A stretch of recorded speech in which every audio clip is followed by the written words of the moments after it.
Assalamualaikum warahmatullahi wabarakatuh. Hai anak-anak, apa kabar? Nah, saat ini kira-kira saya sedang berada di mana ya? Nah, saat ini saya sedang berada di tempat yang biasanya kita gunakan untuk upacara.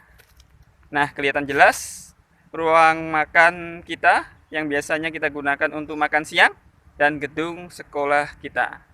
Nah, pada kesempatan kali ini kita akan belajar tentang perkembangbiakan hewan. Pada minggu sebelumnya kita sudah belajar tentang perkembangbiakan tumbuhan secara vegetatif dan generatif.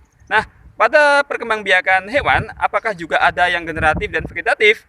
Nah, tentunya sama juga dengan tumbuhan secara kawin dan tak kawin, ya.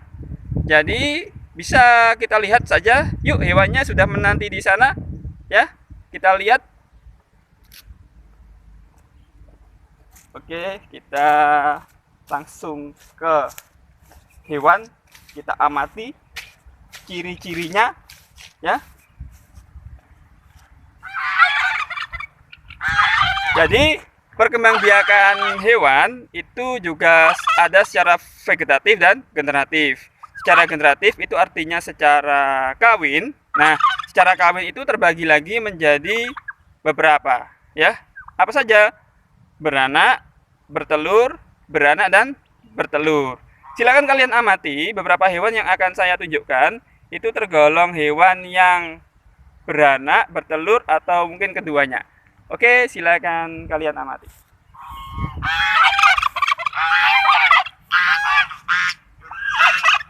Nah, ya, ada hewan apa?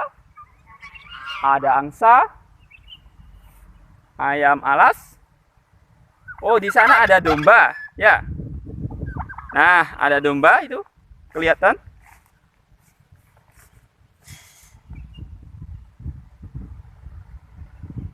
Nah, berdasarkan hewan yang saya tunjukkan tadi, ya. Menurut kalian, hewan apakah yang bertelur? Saya tidak bertanya mana yang duluan, ayam atau telur, ya. Jadi saya hanya bertanya mana yang termasuk hewan bertelur dan mana yang termasuk hewan beranak atau melahirkan, ya. Jelas kita semuanya tahu bahwa yang beranak atau beranak melahirkan itu adalah kambing tadi. Yang bertelur adalah angsa dan sebangsanya, ya. Maksudnya yang sejenis dengan itu. Jadi berdasarkan pengamatan tadi, kira-kira yang membuat hewan itu beranak bertelur berdasarkan ciri-ciri fisiknya apa? Oke, silakan kalian amati lagi. Ciri-ciri yang paling terlihat dari hewan tersebut sehingga bisa dikatakan hewan itu beranak atau bertelur. Dari bagian kepala, kira-kira yang membedakan apanya? Ya. Jadi salah satu ciri hewan yang beranak itu dia memiliki daun telinga yang lebar. Seperti kita. Nah, kita punya daun telinga yang lebar, ya, tidak selebar gajah meskipun seperti itu. Nah, jadi itu adalah salah satu ciri hewan itu beranak atau melahirkan. Biasanya golongan mamalia itu sudah pasti melahirkan, ya. Nah, jika sebangsa angsa, ayam, dan kawan-kawannya ini tidak punya daun telinga yang lebar, maka ini termasuk hewan yang bertelur. Terus yang bertelur dan beranak itu seperti apa? Nah, sayangnya di sini hewannya lagi sembunyi mungkin, ya. Biasanya kadal, nah seperti itu, atau buaya. Di sini di sekolah kita nggak ada buaya, ya. Nggak tahu kalau buaya darat. Nah, jadi ini beberapa hewan yang bisa kita jumpai. Selanjutnya saya akan menunjukkan kepada kalian beberapa bagian tempat yang lain di sudut sekolah kita. Oke, yuk terus ikuti pembelajaran kali ini.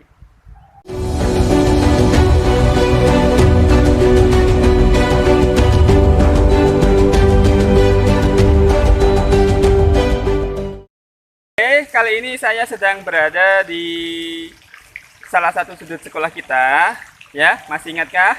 kalian tempat apa ini? Nah, ini adalah kolam ikan yang berada di sebelah masjid kita, ya, yang biasa kita gunakan untuk sholat. Nah, jadi bisa kita amati juga di kolam ikan ini, ya, berbagai macam hewan hidup, tidak hanya ikan.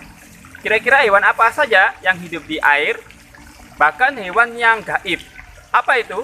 Artinya hewan yang tidak terlihat. Emang ada? Ada, ya. Contohnya seperti amuba, hidra, ya. Itu bukan bakteri, termasuk golongan hewan, ya, tapi tidak terlihat. Cara melihatnya harus dengan seperti apa? Harus dengan mikroskop. Kemudian bagaimana cara perkembangbiakan hewan tersebut? Nah, secara generatif yang sudah kita pelajari, ya. Nah, yang berikutnya adalah secara vegetatif. Jadi hewan tersebut itu berkembang biak secara vegetatif, yaitu dengan cara fragmentasi, membelah diri, dan tunas, ya. Nah, jadi kalau membelah diri itu dia seperti amuba, ya, inti selnya membelah. Nanti akan saya tunjukkan video tentang bagaimana pergerakan amuba, bahwa hewan itu ada, ya, di zoom sampai 1000 kali. Nah, tapi sebelumnya saya bahas dulu tentang hidra. Jadi hidra itu biasanya berada di air tawar, daerah yang iklimnya tropis, ya. Seperti Indonesia kan iklimnya tropis. Jadi tidak terlihat. Kalau hidra itu berkembang biak dengan cara apa? Hidra itu berkembang biak dengan cara tunas. Wah, kayak tumbuhan dong. Iya, seperti tumbuhan, ya. Jadi yang berikutnya perkembangbiakannya itu adalah dengan cara fragmentasi. Kira-kira hewan apa yang berkembang biak dengan cara fragmentasi? Kira-kira ada enggak di kolam ini? Nah, mungkin yang sering kalian baca itu kalau fragmentasi itu adalah cacing pita, cacing pipih, ya. Yang sekali, mohon maaf, saya belum mencari cacingnya, jadi tidak bisa menunjukkan, ya. Nah, berikutnya adalah amuba. Seperti apa itu? Makhluk apa? Ya. Jadi amuba itu adalah hewan bersel satu, sering disebut uniseluler, ya. Jadi inti selnya membelah, selnya cuma satu, membelah kemudian jadi individu baru. Seperti apa itu? Nah, kita akan saksikan, simak video berikut, yaitu pergerakan amuba, bahwa amuba itu sebenarnya ada di sekitar kita sebagaimana bakteri maupun virus corona, ya. Baik, silakan simak video berikut.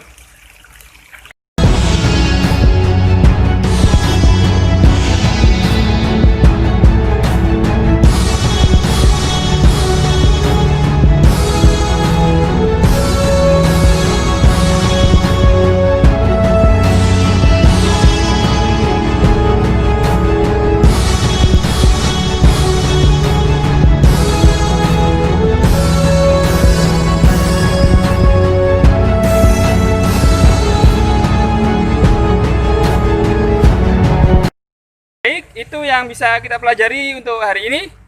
Selebihnya silakan kalian baca-baca sendiri dan tentunya harus mengerjakan lembar kerja yang sudah saya sediakan di Google Classroom. Terima kasih. Assalamualaikum warahmatullahi wabarakatuh.